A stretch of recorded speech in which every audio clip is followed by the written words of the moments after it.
The first sound I heard that morning was the shrill, frantic bleating of the emergency button on a junior account manager's desk phone. It was a sound that always meant one of two things: the ancient coffee machine in the break room had finally, catastrophically, caught fire, or Mr. Dubois was on the line. I prayed for the fire. "I need Carol," a young man named Kevin squeaked, his face pale with the sheer, unadulterated terror that only a screaming 70-year-old Louisiana oil baron can inspire. "He's asking for Carol. He says if he doesn't speak to Carol in the next 10 seconds, he's pulling the entire Gulf Coast pipeline contract." I took a slow, deliberate sip of my tea. I had been the office manager and de facto executive assistant at Stanton Engineering for 35 years. I had seen panics like this before. They were the background radiation of my professional life. I placed my mug down on its coaster, stood up from my desk, and walked with a calm, unhurried pace towards Kevin's cubicle. The younger engineers and account managers parted before me like the Red Sea, their eyes full of a fearful, reverent awe. I was not just their office manager, I was the company's whisperer, the lion tamer. The one person in the entire 200-employee firm who knew how to handle Mr. Etienne Dubois. I took the receiver from Kevin's trembling hand. "Etienne, you old alligator," I said, my voice a warm, familiar bomb. "Don't you know better than to scare the children before they've had their morning coffee?" The furious, incoherent shouting on the other end of the line immediately ceased. There was a pause, and then a low, rumbling chuckle. "Carol, you magnificent woman." His voice, a deep, gravelly Cajun drawl, rumbled through the phone. "Is that you?" They had me on the line with some little boy who sounds like his voice ain't yet broke. I told him, "I do not speak to children. I speak to Carol."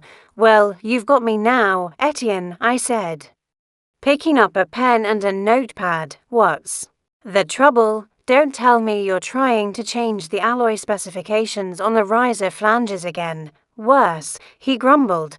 "Your new invoice system, it's a damn fool thing. Send me a bill for $3 million with a due date of yesterday. My accounts department is in a tizzy. They think I'm trying to hide money from my ex-wife again. You know I can't have that kind of trouble." No, I knew exactly what had happened. It was the new, streamlined accounting software our new vice president of operations had insisted on implementing. It was a sleek, expensive, and utterly idiotic program that had been causing nothing but chaos for the past month. "Etienne," I said soothingly, "you ignore that invoice. It was sent by a stupid machine that has no sense of decorum. I am looking at your account right now, in the real, grown-up system. Your payment terms are, as they have been for the past 25 years, net 90. I will have a corrected, human-approved invoice sent to your accounts department by noon today, and I will personally call your ex-wife's lawyer and assure him you are not engaged in any financial shenanigans." There was a deep, satisfied sigh on the other end of the line. "You see," he boomed, "is that so hard? Why couldn't the child tell me that? You're the only one in that whole damn building who knows how to run a railroad. Carol, don't you ever retire." "I'll do my best, Etienne," I said with a smile. "You give my love to Charlotte, his wife." "I will do that," he said. "And Carol, send me some of those little shortbread cookies you always send at Christmas. The boy has me all worked up. I need a little sweetening." "They'll be in the mail tomorrow," I promised, and hung up. I turned to the assembled crowd of terrified-looking junior employees. "Kevin," I said, my voice calm and authoritative, "go to the archives and pull the hard copy of the Dubois contract from 1998. I need the addendum on payment schedules, and someone get me the direct line for the accounts payable department at Dubois Oil." They scattered. a flurry of renewed and grateful purpose. I had, in the space of a 3-minute phone call, single-handedly saved the company's largest and most volatile account from imploding. It was 9:15 on a Tuesday morning, and it was just another day at the office. It had not always been like this. I had started at Stanton Engineering in 1990. The company was a small, scrappy, family-owned firm back then, run by its founder, the original Mr. Stanton, a brilliant, kind-hearted, and deeply decent man. Our office was in a dusty second-floor walk-up, and there were only 12 of us. We were not just employees, we were a family. We worked hard, we celebrated our victories with cheap beer and pizza, and we looked out for each other. Mr. Stanton knew the name of every employee's spouse and children. He had paid for my own son's college education out of his own pocket. When my husband had gotten sick, his loyalty to us was absolute, and in return, we had given him ours. I had been his executive assistant. But I was also his confidant, his troubleshooter, his right hand. I had helped him build the company from a small, local outfit into a major, national player in the oil and gas industry. I had been there for every triumph, every crisis.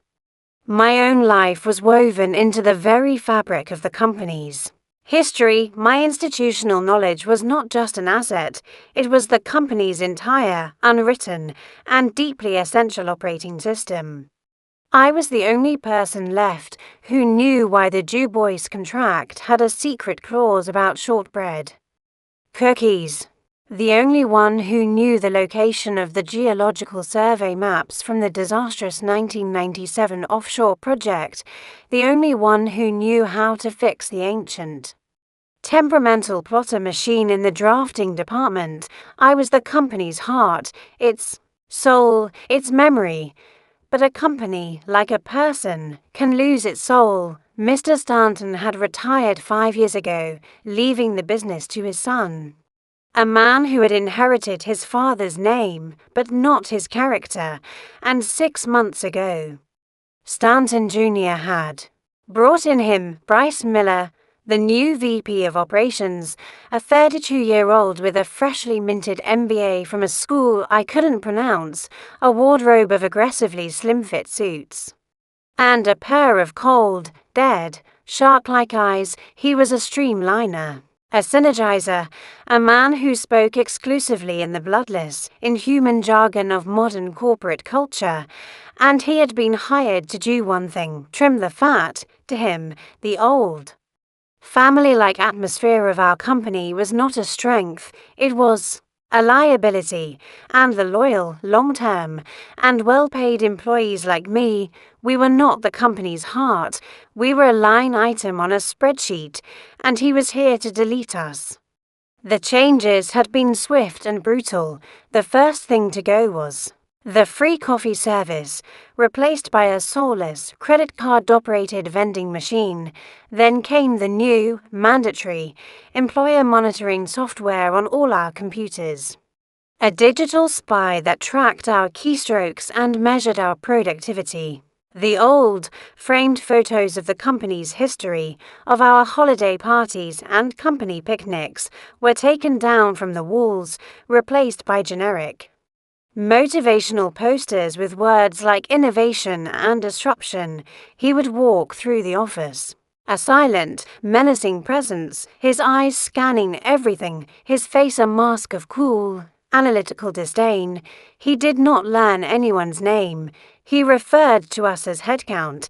He did not see a community.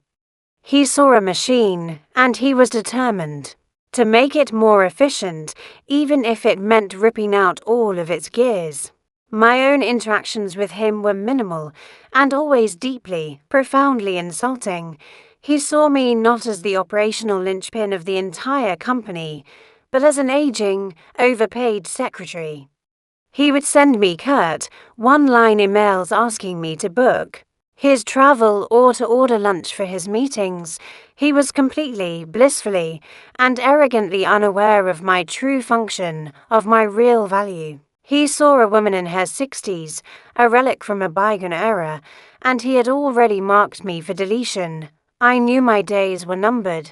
I was 1 year away from my planned retirement. From my 65th birthday and the full, generous pension that Mr. Stanton himself had promised me 30 years ago. I just had to make it 1 more year. I just had to survive Bryce. So I kept my head down. I did my job. I continued to be the quiet, invisible engine that kept the entire, chaotic, and increasingly soulless machine of Stanton Engineering running. I just had to hold on for 1 more year. It was a mantra I repeated to myself every morning. 1 more year. That afternoon, after the Du Bois crisis had been averted, Bryce sent me an email. Subject, performance review. The body read, my office. For PM, I felt a cold knot of dread form in my stomach. I had not had a formal performance review in over a decade. I was Carol. My performance was the continued, solvent existence of the company itself. This was not a review. This was something else. I walked into his office at 4 o'clock sharp. It was a place I hated. A sterile, glass and chrome box that looked like a high-end dentist's office. He was sitting behind a massive, empty desk. A single, sleek laptop its only occupant. He gestured for me to sit, a wide, unnatural smile on his face. This was the most terrifying thing of all. Bryce never smiled. Carol, he began, his voice a smooth, oily purr. Thank you for coming. I wanted to have a chat about your future. I just sat there, my hands folded in my lap, and I waited. You have been with this company for a very long time, he continued. Your loyalty, your institutional knowledge is a tremendous asset, and we, the new leadership team, feel that it has been criminally underutilized. He spoke of me as if I were a dusty, forgotten piece of equipment he had just discovered in a storage closet. We believe it is time, he said, his voice now swelling with a grand, false sincerity, to transition you out of your day-to-day administrative role and into a new, more strategic, senior position. A position that better reflects your long and storied history with this firm. He leaned forward, his eyes shining with a predatory, false light. Carol, he said, his voice a dramatic whisper. We are promoting you. I just looked at him. I had been in this business for 35 years. I knew a con when I saw one, and this, I knew, was going to be the con of a lifetime. The only question was how, exactly. He was going to try and screw me, and I had a deep, sinking, and utterly certain feeling that I was about to find out. I sat perfectly still in the sterile, cold air of Bryce's office, the word promoting hanging between us like a puff of smoke. In the 35 years I had worked at Stanton Engineering, I had been promoted exactly 4 times. Each time it had been a straightforward affair. A meeting with the original Mr. Stanton that involved a firm handshake, a sincere word of thanks for my hard work, and a piece of paper that clearly outlined a new, higher salary. It was a process rooted in a simple, old-fashioned concept, mutual respect. This felt different. This felt like a performance. And I, a woman who had spent a lifetime observing the subtle, unspoken currents of office politics, knew with a deep and weary certainty that I was not the audience for this performance. I was the subject, and I was about to be dissected. We are promoting you, Bryce repeated, leaning back in his ridiculously expensive, ergonomic chair, a look of profound, magnanimous generosity on his young, unlined face. He was bestowing a great gift, and he wanted to be sure I understood the full extent of his benevolence. As you know, Carol, he began, his voice taking on the smooth, practiced cadence of a man who has memorized a TED Talk. We are in a period of dynamic transition here at Stanton. We are streamlining our processes, optimizing our workflows, and synergizing our core competencies to better meet the challenges of a 21st century marketplace. I just nodded. My face a perfect, polite mask of interested neutrality. I had been reading his corporate buzzword-laden memos for 6 months. I knew the language. Streamlining meant firing people, optimizing meant cutting benefits, and synergizing, as far as I could tell, meant absolutely nothing at all. He stood up and walked to the large, white glass wall of his office, a marker in his hand. He was a performer who needed a stage. For 35 years, he said, not looking at me, but at the reflection of the city of Houston in the glass. You have been the operational backbone of this company. You are, in essence, our legacy. You are the keeper of our institutional knowledge. He turned to face me, his expression one of grave seriousness. And frankly, it is a crime that we have had you wasting that incredible asset on administrative tasks, on ordering lunch. The insult was so subtle, so perfectly wrapped in the language of a compliment that a younger, more naive version of myself might have missed it. But I did not. He had reduced my entire, complex, and deeply essential job, the job of being the human, problem-solving, crisis-averting glue that held his entire chaotic company together, to the single, demeaning task of ordering sandwiches. So, he continued, turning back to the glass wall and uncapping his marker, he began to draw a series of overlapping circles, a meaningless Venn diagram of corporate nonsense. We have created a new, senior-level, executive position, a position designed specifically for you, a position that will leverage your unique and invaluable experience to guide us into the future. He finished his drawing and turned back to me, a flourish in his movement. Carol, he said, his voice dropping to a dramatic, reverent whisper, we are promoting you to the position of Senior Director of Legacy Operations. The title was a masterpiece of empty, corporate grandiosity. Senior Director of Legacy Operations. It sounded like something a very important person would do at a museum. It was a title so vague, so utterly devoid of any concrete, measurable function, that it was, in essence, a cloud of words. That sounds strategic, I said, my voice carefully neutral. It was the only word I could think of. It is, he said, his enthusiasm surging, clearly mistaking my stunned silence for awe. It is the most strategic position in the company, he began, to pace in front of his desk, his hands clasped behind his back, a young, ambitious Napoleon outlining his battle plans. Your new role will have 3 core functions. 1. Mentorship. You will be responsible for interfacing with our new hires, for imparting upon them the Staunton way. You will be a living repository of our corporate culture. I translated this in my head. I will be responsible for training my own, younger, and much cheaper replacement. 2, he continued, holding up a second finger. Client relations. You will be our primary liaison for our heritage clients, the ones you have a personal relationship with, like Mr. Dubois. You will be their dedicated point of contact, ensuring they feel valued and supported during our period of transition. The translation for this one was even simpler. I will be responsible for keeping the difficult, high-maintenance, but extremely profitable old clients happy. The ones are young. Slick MBA like Bryce has absolutely no idea how to talk to. And 3, he said, his voice ringing with a triumphant finality. Knowledge management. You will work with a team from IT to create a new digital database. You will, in essence, download the contents of your brain, all of your 35 years of experience, all of the company's unwritten rules and processes, into a new, streamlined, and accessible format. The final, brutal translation clicked into place.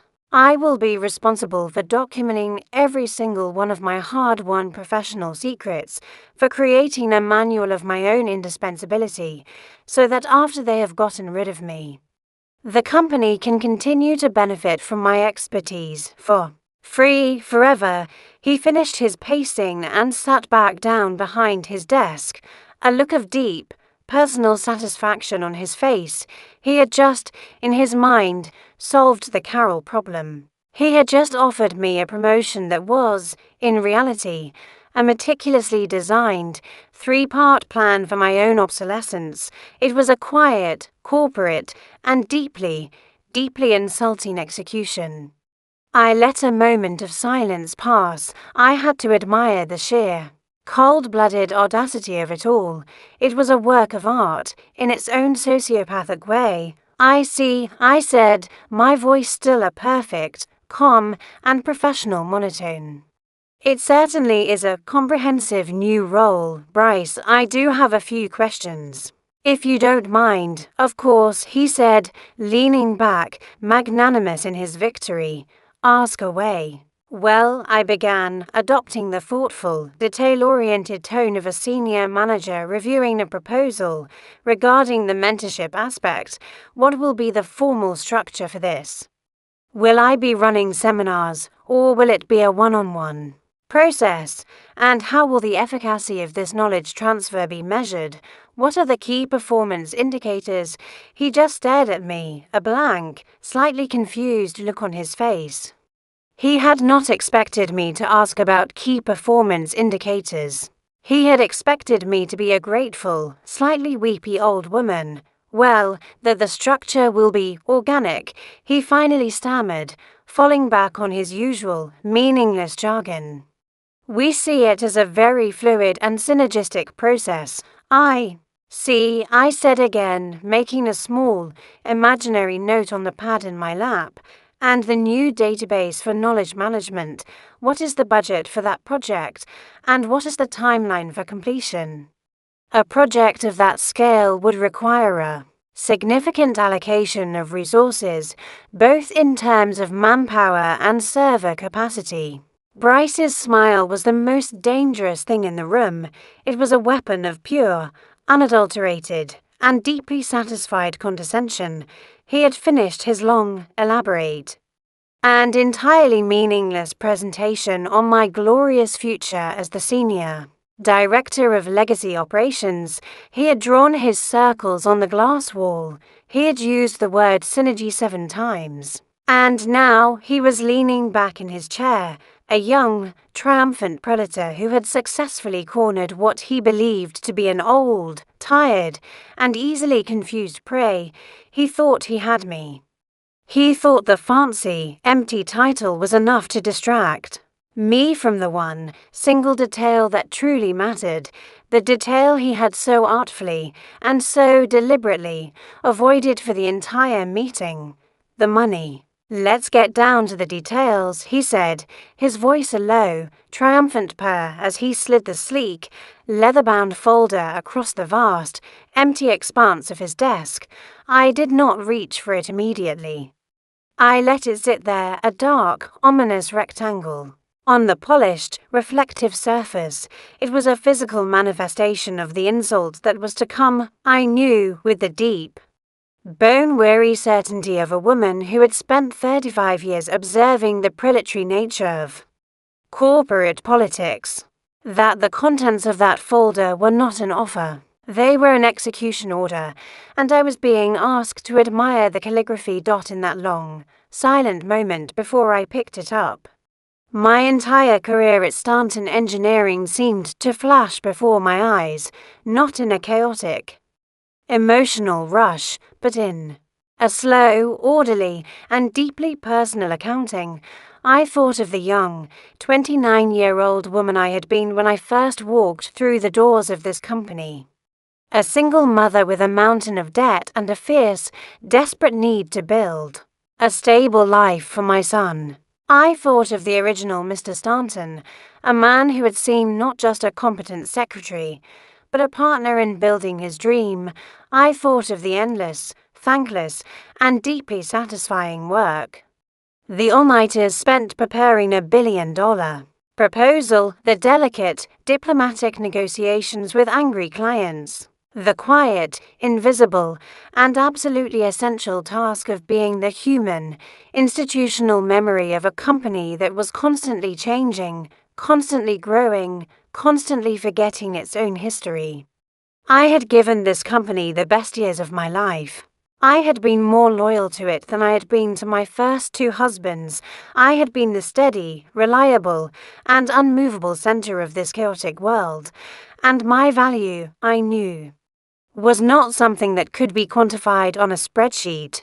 My value was the 25-year relationship with Etienne Du Bois, a relationship that had brought hundreds of millions of dollars of revenue into this firm.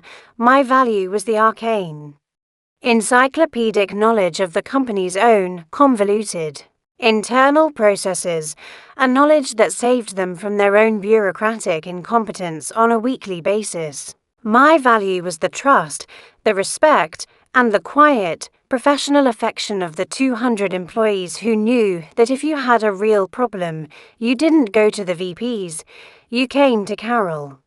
And this boy, this child in a slim-fit suit, this human algorithm who saw the world not as a collection of people, but as a series of budgetary line items to be optimized, he was about to put a price on that value, and we both knew, with a silent, unspoken certainty, that the price was going to be an insult. I finally reached out and took the folder. The leather was soft and expensive under my fingertips. I opened it. The first page was a welcome letter, a piece of corporate poetry full of more of his meaningless, jargon-laced prose. "We are thrilled to welcome you to the senior executive team, a new strategic paradigm, fostering a culture of forward-facing synergy." It was written and signed by him. I turned the page, and there it was, the nuts and bolts of my own carefully engineered obsolescence. The page was titled, Compensation Package, Senior Director, Legacy Operations. I read it with the slow, methodical, and deeply dispassionate eye of a woman who had reviewed thousands of contracts in her lifetime. My gaze skipped past the fluff, the corporate speak, and went straight to the numbers. Base salary, $75,000 per annum. I stared at the number, $75,000. My current base salary, the one I had earned through 35 years of loyal service and consistent, high-level performance, was $125,000. This was not a small adjustment. This was not a lateral move. This was a 40% pay cut. It was a public, professional, and deeply, deeply personal demotion, gift-wrapped in the language of a promotion. I felt a strange, light-headed feeling, a kind of detached disbelief. It had to be a typo, a mistake. But I knew it was not. I forced my eyes to move down the page to the next section, benefits and seniority. The paragraph was a masterpiece of cold, legalistic cruelty, as this constitutes a new contractual agreement for a new position within the corporate structure. All previously accrued benefits, including vacation time and seniority-based privileges, will be reset in accordance with the standard package for a level for senior director, my 35 years of seniority, my 6 weeks of accrued paid vacation time per year, the time I was planning to use for a long, celebratory trip to Europe with my husband for my retirement next year. All of it erased, wiped clean, as if the last 3.5 decades of my life had never happened. I would be, in the eyes of the company I had helped to build, a new employee, and then the final, beautiful, and most insulting detail of all, the bonus. Performance bonus, eligible for an annual performance bonus of up to 25% of base salary, to be determined by the achievement of company-wide, predetermined profit targets. I almost laughed out loud. I was the one who helped the CFO set those targets every year. They were a fantasy, a ridiculously optimistic goalpost that was designed to impress the shareholders, a number the company had never once, in its entire 40-year history, actually hit. The bonus was not a bonus, it was a lie, a mirage, a carrot, dangled from a stick that was designed to be permanently, and frustratingly, out of reach. As I sat there, absorbing the full, brutal, and meticulously planned insult of the document in my hands. Bryce began to speak. He was performing the final act of his little play, the gentle, patient explanation of the execution he had just ordered. "Now, I know what you're probably thinking, Carol," he said. His voice a smooth, condescending purr. "You're looking at that base salary, and you're thinking it's a different structure than what you're used to, and you're right. This is a modern, performance-based compensation model. We are moving away from the old, outdated system of simple, seniority-based pay. We are creating a culture of incentivization. We want our senior executives to be invested in the company's success. This is an opportunity for you to have a direct, tangible stake in our growth." He was selling me a pay cut as if it were a stock option. He was explaining my own financial evisceration to me, as if I were a simple-minded child who couldn't be trusted to understand the big, complicated numbers. I slowly, deliberately closed the leather folder. The soft, expensive thud of the cover hitting the page was the only sound in the room. I placed the folder in the exact center of the desk, perfectly parallel to the edge, and in that moment, the most wonderful, most liberating, and most profound thing happened. The hurt, the shock, the deep, soul-crushing sense of betrayal I should have been feeling, it just wasn't there. It had all been burned away by the sheer, magnificent, and clarifying fire of the insult itself. The offer was so profoundly, so deeply, and so comically disrespectful that it had the opposite of its intended effect. It did not break me. It did not crush me. It set me free. I was no longer an employee, worried about my pension. I was no longer a loyal company woman, trying to survive one more year. I was a 64-year-old woman who had just been given the greatest gift of all, the absolute, total, and glorious freedom of having nothing left to lose. My loyalty was a currency this new company no longer valued. And my expertise was an asset I was no longer willing to give them. I looked up from the folder. I looked at Bryce. My face was a perfect, serene, and utterly unreadable mask of polite, professional calm. I met his smug, expectant, and deeply foolish gaze. He was waiting for me to cry. He was waiting for me to plead. He was waiting for me to begin the desperate, humiliating negotiation for the scraps of my own long and distinguished career. He had absolutely no idea what was about to happen next. He had no idea that his perfectly planned, quiet firing was about to turn into a very, very loud and a very, very public resignation. He thought he had all the power. And he was about to learn that the most powerful person in any room is the one who is willing to stand up and walk away.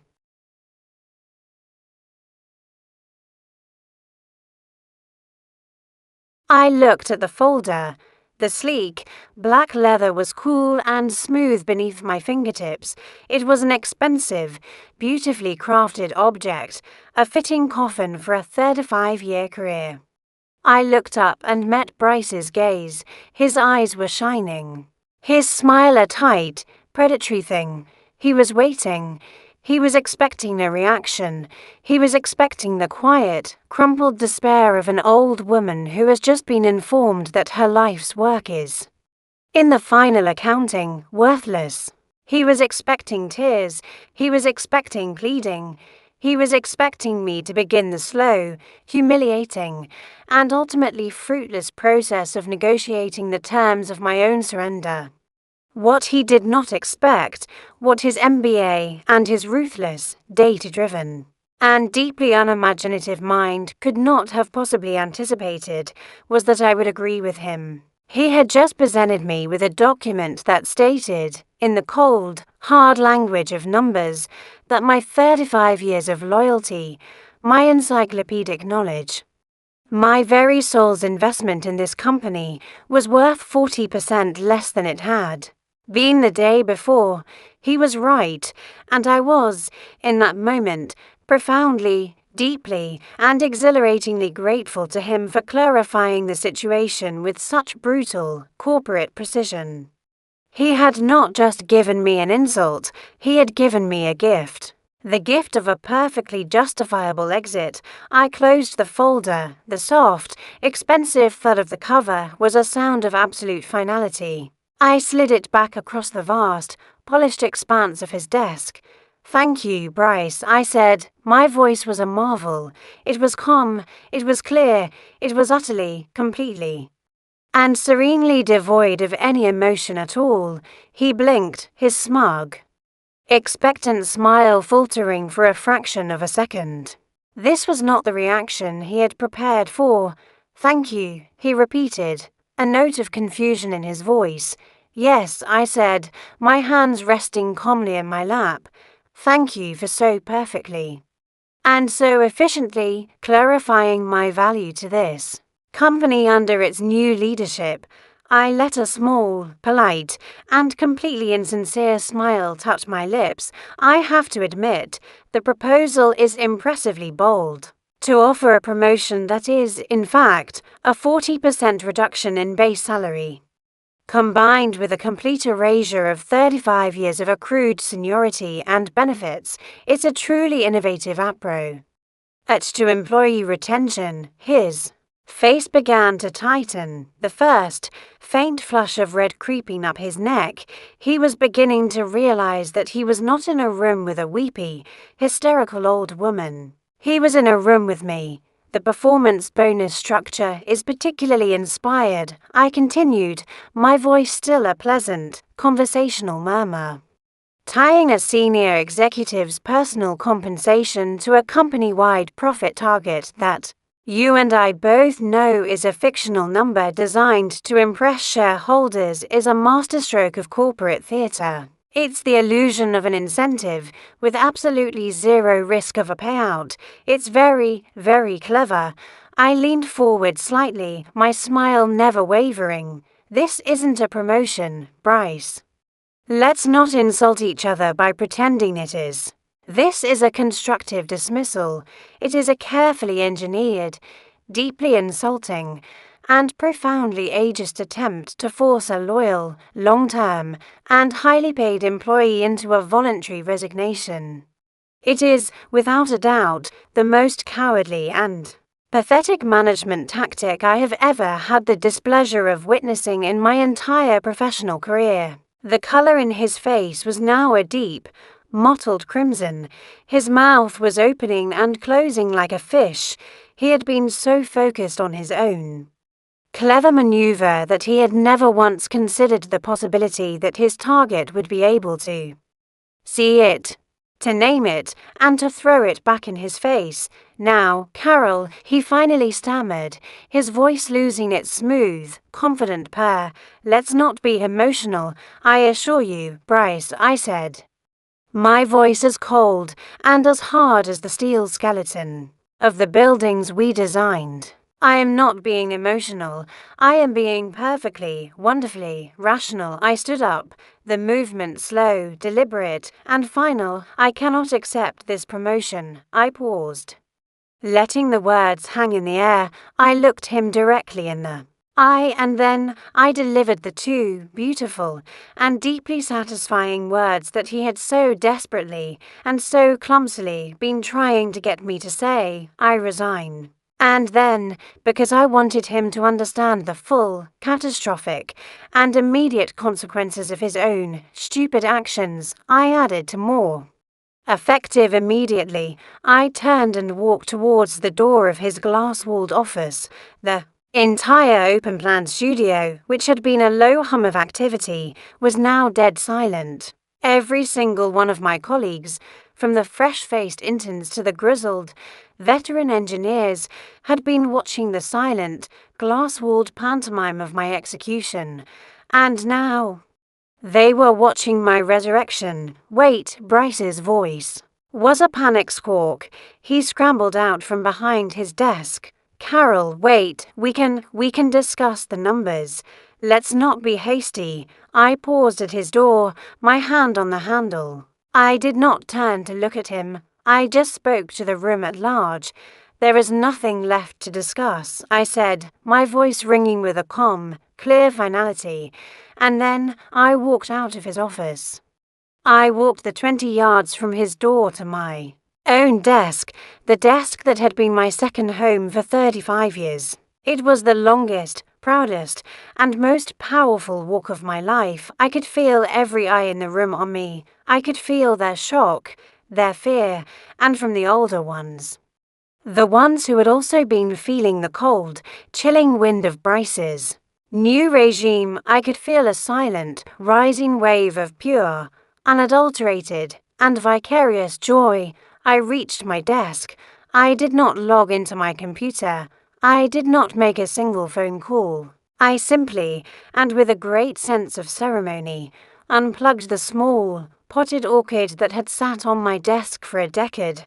I took the framed photo of my late husband, the one from our trip to the Grand Canyon, and I placed it in my large, practical handbag, and I took my favorite coffee mug, the one that said World's Greatest Grandma, and then, from a bottom drawer, I took out the small, empty cardboard box I used for archiving old files. I placed the mug inside it.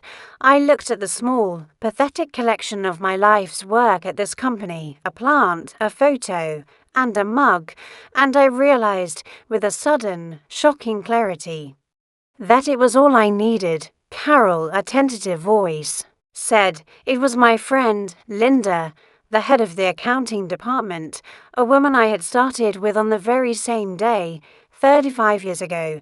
Her eyes were wide with a mixture of horror and awe. What are you doing? I'm retiring, Linda, I said with a small, genuine smile. A year early, Bryce just made me an offer I couldn't refuse. A few of the other old guard, the veterans, the other members of the Legacy Operations Department, were gathering by my desk now, their faces a mixture of sadness and a deep, profound, and angry understanding. He's a snake, Carol.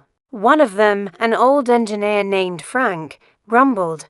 He's a child, I corrected gently, and he has just been given the keys to a very large, very complicated machine that he has absolutely no idea how to operate.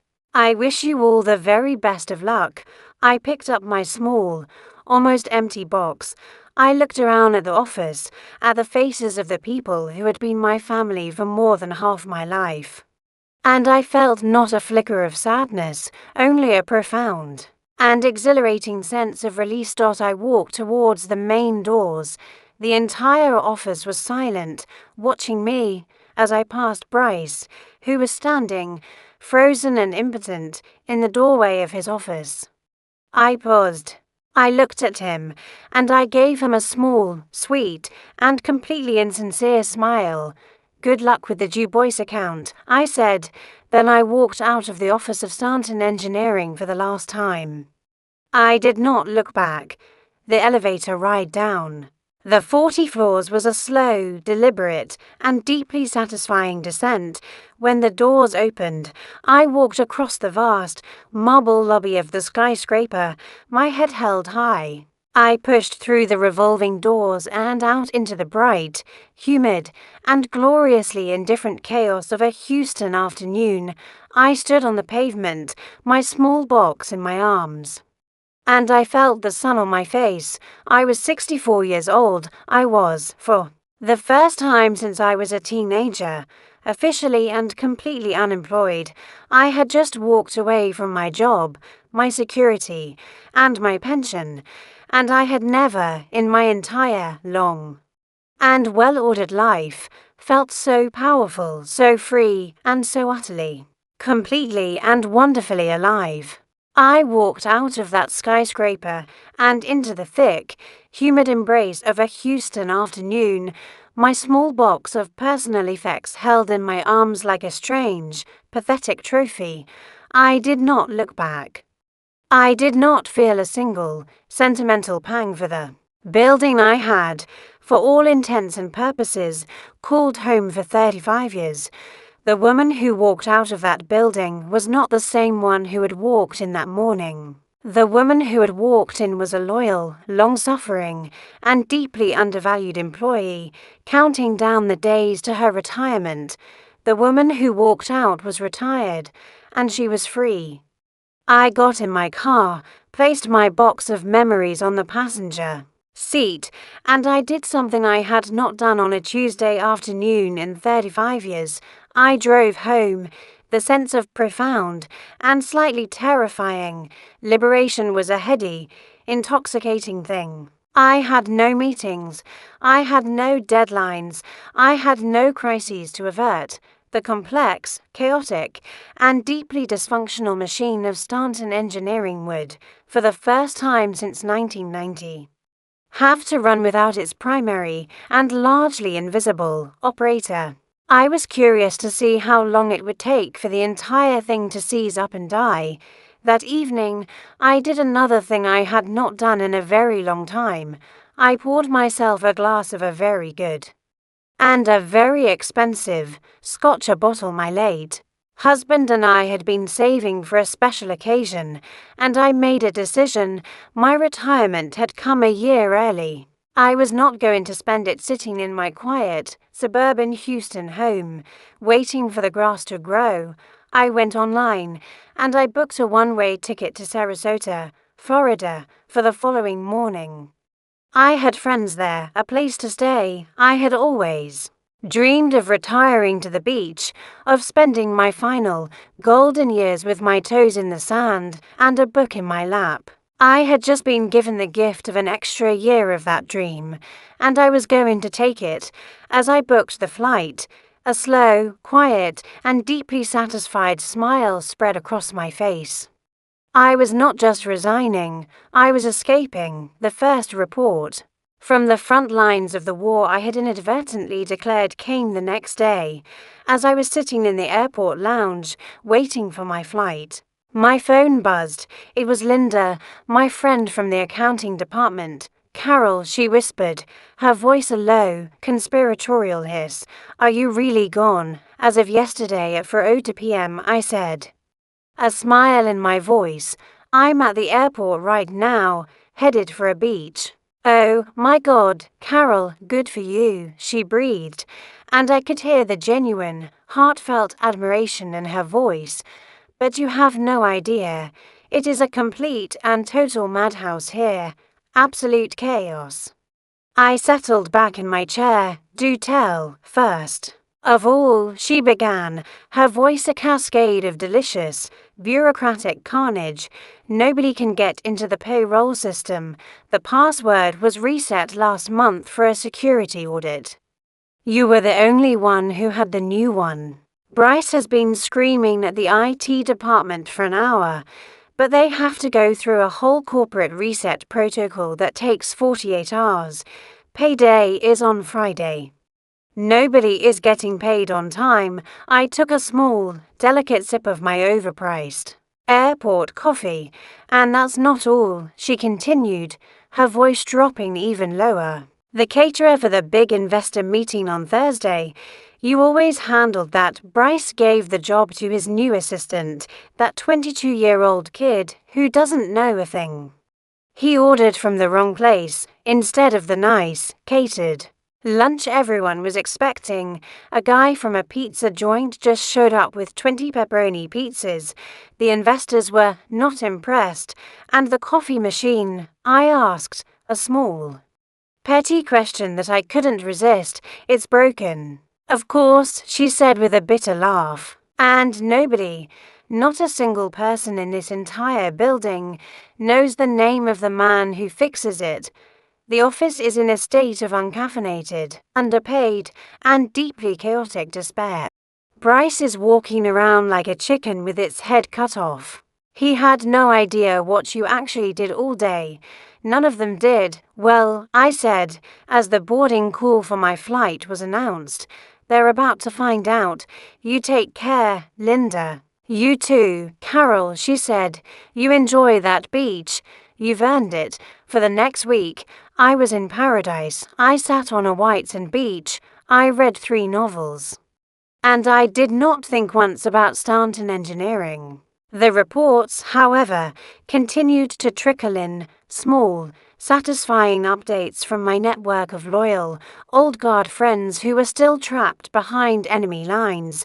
The story of the failed multi-million-dollar proposal came from Frank, the old engineer. They had spent a month preparing it, a massive, complex bid for a new refinery project.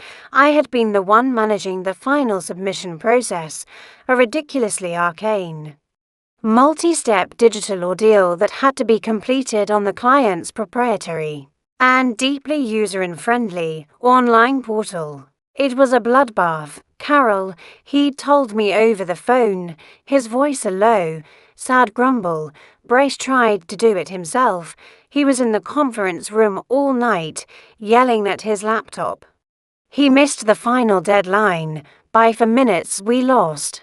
The contract, a $20 million contract, gone, because he couldn't figure out how to upload a PDF. But the final, glorious, and most satisfying story of all, the one I will cherish for the rest of my days, was, of course, about Mr. Etienne Dubois. Frank called me again, 2 days after the proposal disaster. His voice was no longer sad. It was full of a deep, and a slightly terrified, sense of awe. You are not going to believe what happened today, he'd said. Dubois called. He was screaming, of course. Something about the preliminary geological surveys for the new offshore platform. Bryce, in his infinite wisdom, decided to handle the call himself. He told his assistant to hold all his other calls. He was going to handle Dubois. I could already picture the scene. Bryce, with his corporate jargon and his smooth, condescending confidence, trying to manage a 70-year-old Cajun oil baron who had the temper of a cornered alligator and the patience of a lit firecracker. It was a disaster of biblical proportions. Frank had continued, a note of pure, unadulterated schadenfreude in his voice. I was in the office next door. I heard everything through the wall. Bryce kept calling him Etienne and telling him to circle back on the deliverables. He used the phrase paradigm shift 3 times. At one point, he had the gall to tell Mr. Dubois that his concerns were outside the scope of their current strategic framework. Oh no, I'd breathed, a hand over my mouth to stifle my laughter. Oh, yes, Frank had said. There was a long silence on the other end, and then I heard Mr. Dubois's voice, quiet, but so full of rage it was like the air was turning to ice, and he said, "Son, you and your strategic framework can go straight to hell. You put Carol on the phone right now, or the only deliverable you're going to be circling back on is a lawsuit so big it'll make your head spin." And Bryce, Frank had continued, his voice now a choked whisper of glee, he had to admit that Carol, as he put it, was no longer with the company, and Dubois just exploded. I have never heard a man use that many curse words in a single sentence. And then he said, "Well, son, if Carol is no longer with the company, then I am no longer with the company," and he hung up. Frank was quiet for a moment. He pulled the contract. Carol, the entire $100 million Gulf Coast pipeline contract. It's gone. The call I had been waiting for came the next day. I was sitting on my friend's lanai, watching the pelicans dive for fish in the turquoise water, a glass of iced tea in my hand. My phone rang. The caller ID was the main switchboard for Stanton Engineering. I let it ring 3 times. Just for the pleasure of it, then I answered, "Hello, Carol." "Oh, thank God, Carol, it's you." The voice was a panicked, desperate, and deeply unfamiliar thing. It was the voice of Stanton Jr., the CEO, the man who had inherited his father's company, but not his spine. "Hello, Mr. Stanton," I said, my voice a cool, pleasant breeze. "Carol. We have a situation here," he stammered. "A series of catastrophic, unforeseen operational failures. We need you. I need you." "I'm sorry to hear that," I said, taking a small, satisfying sip of my tea. "But as you know, I am no longer with the company." No, of course not," he said quickly. "But as a consultant." "Yes, a consultant. We will pay you anything. Name your price." Can you please, just come back for a few weeks and help us fix this mess. Help us get Du Bois back." I listened to his entire, desperate, groveling plea. I let him lay out the full, glorious, and entirely predictable extent of the chaos my absence had created. And when he was finished, a profound and a deeply satisfying sense of peace washed over me. My revenge was not in my resignation. My revenge was in this desperate, panicked phone call. This was the final, undeniable, and beautifully articulated proof of my own true worth. A worth they had not been able to see until I had taken it away. "Mr. Stanton," I said, my voice calm, polite, and full of the sweet, beautiful, and hard-won finality of a woman who was truly, finally and completely retired. "Thank you so much for the generous offer, but I'm afraid my schedule is quite full."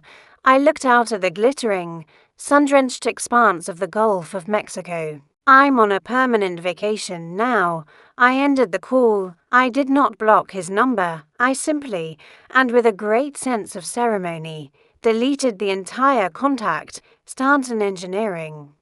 And the 35 years I had given it was now, finally, and completely a part of my past. I leaned back in my chair, turned my face to the warm Florida sun, and I smiled. My retirement had begun, and it was going to be a long and a very, very sweet one. My first year of retirement was a revelation. I discovered that the woman I was, the 64-year-old Carol Henderson, was a person I had never truly had the time to meet for 35 years. I had been Carol the office manager, Carol the fixer, Carol the indispensable cog in the machine. Now I was just Carol.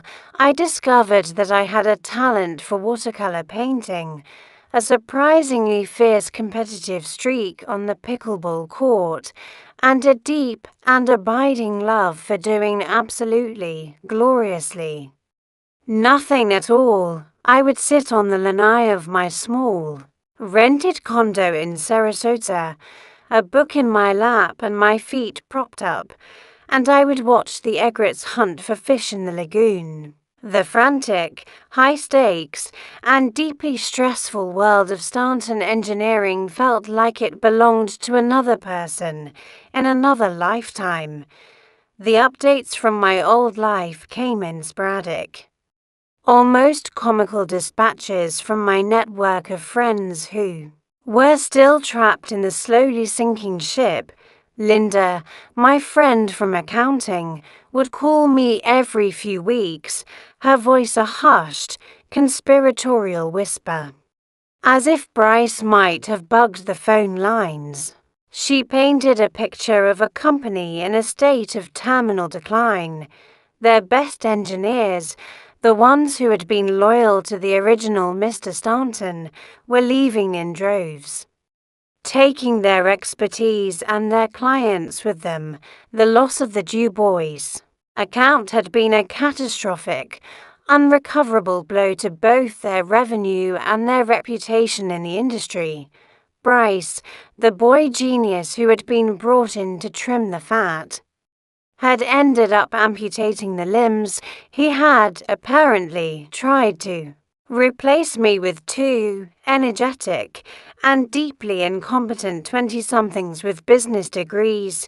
They had lasted less than 6 months. The arcane, unwritten, and deeply essential knowledge that had lived only in my head, the knowledge of how to navigate the company's Byzantine internal systems, how to soothe the egos of their most difficult clients, how to fix the ancient plotter was irreplaceable. The company, which had once run like a well-oiled, if slightly noisy, machine, was now a sputtering, wheezing wreck, lurching from one self-inflicted crisis to the next. I listened to these stories with a kind of detached, almost academic interest. The hot, righteous anger I had felt on the day I quit was long gone. It had been replaced by a quiet, grim sense of vindication. I had not destroyed the company. I had simply left the building. And the rotten, hollowed-out structure had, as I had known it would, simply collapsed under the weight of its own incompetence. The final piece of news came almost exactly a year after my departure. I saw it in an online engineering trade publication that I still read, out of habit. The headline was stark: Stanton Engineering acquired by rival firm in fire sale. The article detailed the once proud company's sad, final chapter, after a year of catastrophic client loss and operational failures. Stanton Jr. had been forced to sell his father's legacy for a fraction of its former value to their biggest competitor.